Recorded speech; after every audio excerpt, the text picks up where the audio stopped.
me your name and where you're from. Tiffany Garner, Lafayette, Georgia. And what are we doing today? Skydive. We're going skydiving. We're going to 18,000 feet, hurling our bodies out at 120 miles an hour. You ready for this? I am. All right, anything you want to tell anybody before we go? I love you guys. All right, let's go do it. Go.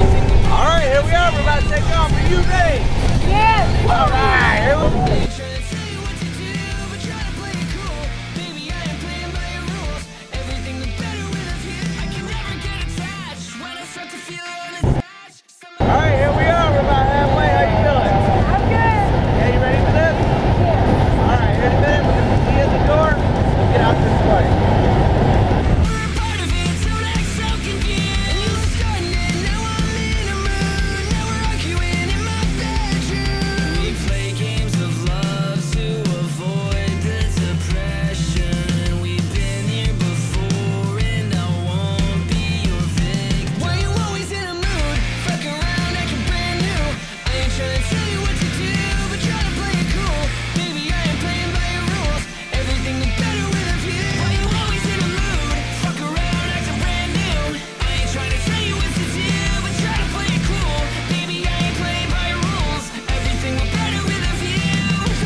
Thank you. You like awesome. that, huh? Had a blast.